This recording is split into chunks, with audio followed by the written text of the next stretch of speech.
వీళ్ళని ఏమంటారంటే వసు రుద్ర ఆదిత్య రూపాలు 3 రూపాలు ఉంటాయి. వసు రూపం అంటే తండ్రి, రుద్ర రూపం అంటే తాతగారు, ఆదిత్య రూపం అంటే ముత్తాతగారు.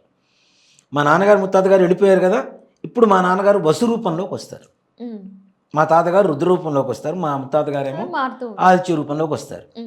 అంటే ప్లేస్ మారిపోతూ ఉంది. కాబట్టి మా నాన్నగారికి వసు రూపం రావాలంటే ఈ మా ముత్తాతగారు వెళ్ళిపోయిన తర్వాత ఆయనకు ఒక స్థానం కావాలి. కాబట్టి ఆ పిండానికి ఇంకో పిండానికి కలిపి సప్పిండి అంటే సమానం చేయటం లేదా సమానమైనటువంటి స్థానం ఇవ్వటం అని అర్థం. సప్పిండీకరణం అని చెప్పి చేస్తాం 12వ రోజు. ఇక్కడి నుంచి అక్కడ చెప్పే మంత్రంలో కూడా ప్రేత శబ్దో నాస్తి, అక్కడి నుంచి ప్రేత శబ్దం రాదు. ఇహ వసు రుద్ర ఆదిత్య రూపాణం అని చెప్పి స్థానాలు వస్తాయి. అక్కడి నుంచి వీళ్ళ ఆత్మ ప్రయాణం ప్రారంభమవుతూ ఉంటుంది. 12వ రోజు ఏం చేస్తారు? అందరూ కూడా గొడుగు, చెప్పులు, రాగి చెంబు, బియ్యం, దుప్పటి, పంచెలు, కూరగాయలు ఇవన్నీ కూడా దానం చేస్తాం.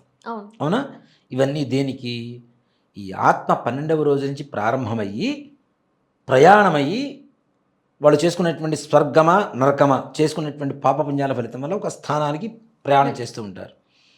ఎండాకాలం కాళ్ళు కాలకుండా చెప్పులు, వానాకాలం తడవకుండా గొడుగు, చలికాలం చలిస్తే కప్పుకోవడానికి దుప్పటి, కట్టుకోవడానికి వస్త్రాలు, ఇవన్నీ కూడా ఆ పెద్దవాళ్ళు చనిపోయినటువంటి వ్యక్తికి ఇస్తున్నట్టుగానే ఇస్తాం దానం.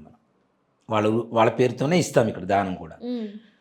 దీన్ని స్వర్గపాదేయం అంటారు ఈ వస్తువులు ఇచ్చేటువంటి దాన్ని. ఇది తీసుకొని స్వీకరించి ఆత్మ ప్రయాణం ప్రారంభించిన తర్వాత 1 నెల 1 రోజు కింద లెక్క వాళ్ళకి.